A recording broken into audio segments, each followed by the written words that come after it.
In the end of the day will make the big difference in my opinion. So as you say, and I will keep repeat, the consistency is the most difficult thing. Just doing it every day. Yes, every day.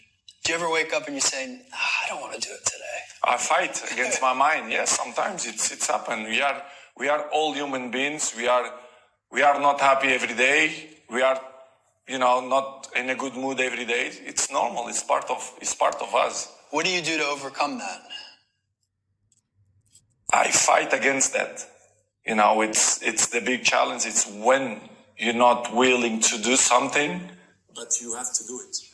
This is the main point. This is why I say our mind, it's a box of surprises, and you have to challenge yourself to be consistent.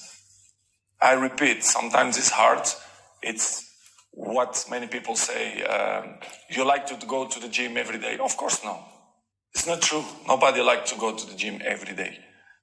But you have to do it. Probably yes, because your mental strength is coming from that moments that in a hard moments, you should do it. So, and I do it because after that, maybe in the beginning you feel hard to start, but after when you finish the gym or cold plunge or even the training, you will feel better. What would you say to a young person today who felt that they were predetermined to be a certain way? You've already quit.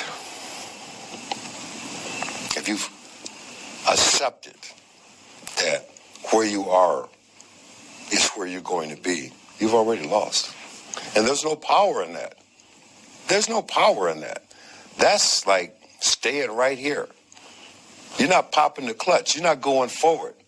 You've made a choice to just stay here. And that's your responsibility. And I'm not saying it's going to be easy. I'm not saying there are not challenges, problems, obstacles, issues, fears. But when you quit right here, you're right.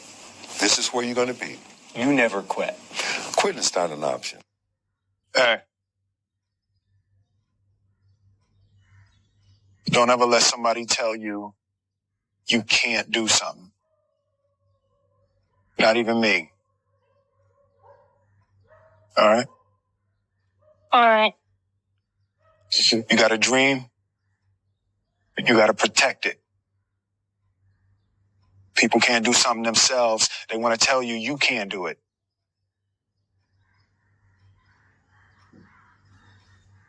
You want something? Go get it.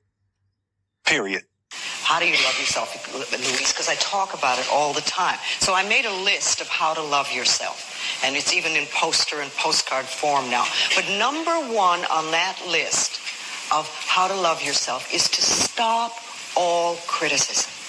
Just stop it, now and forevermore. And make a vow to yourself that you're going to do your very best from now on to stop criticizing, number one, you, and then other people. It'll be a lot easier to stop criticizing other people when you stop criticizing yourself. Focus on you until the focus is on you, bro. I know that, we want the focus to be on us today, but if we put the focus on ourselves, like me, putting the focus on me, giving myself everything I need to be successful, giving myself everything I need to be competitive, giving myself everything I need to be the catch, to be the prize, that's what I'm going to do.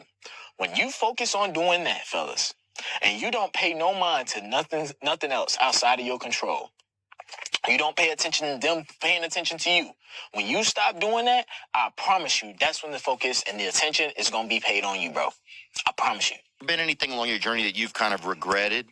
And then how do you deal with regret? I mean, individual choices and mistakes, yeah, but ultimately you learn from those. So, no. Because, even the regrets, the bad things or the stupid things, you learn not to do bad things or stupid things.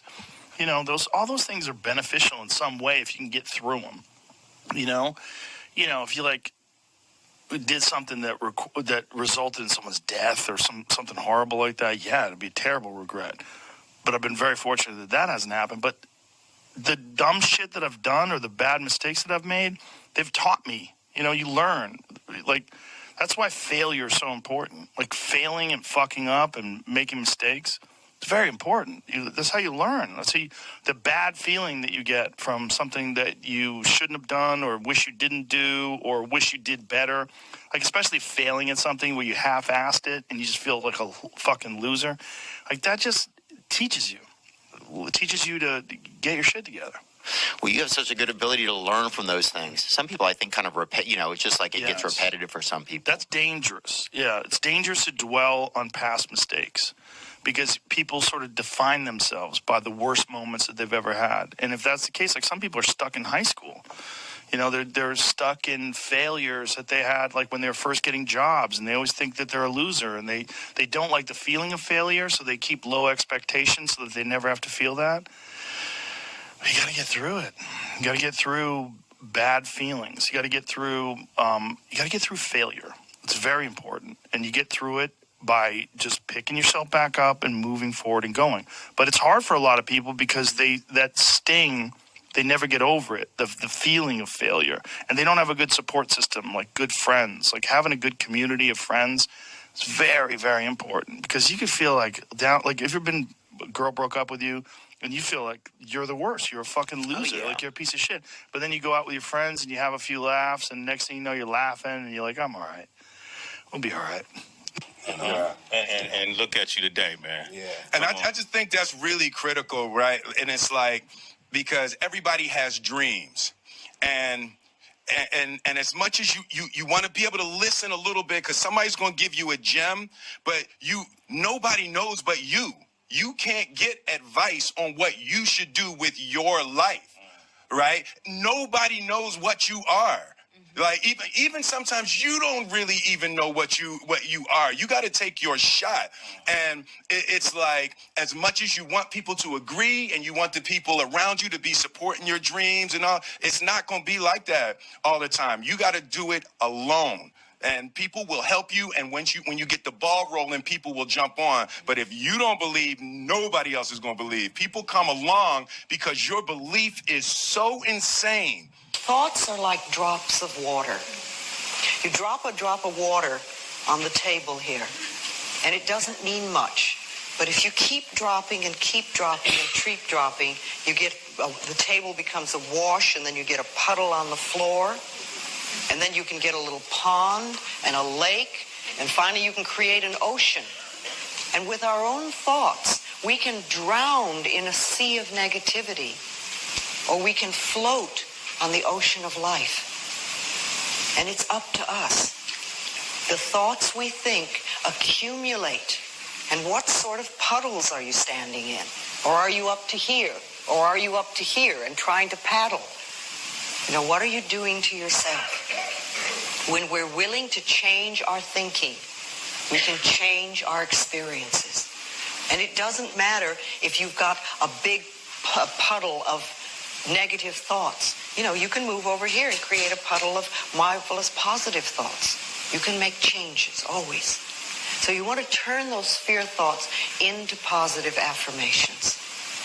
Let them work for you. Do you believe that every person has the ability to choose the right path, the spiritually enlightened path? Absolutely. Absolutely. It's not easy. It can be tremendously difficult. It's easier to quit. It's easier to succumb. It's easier to give in.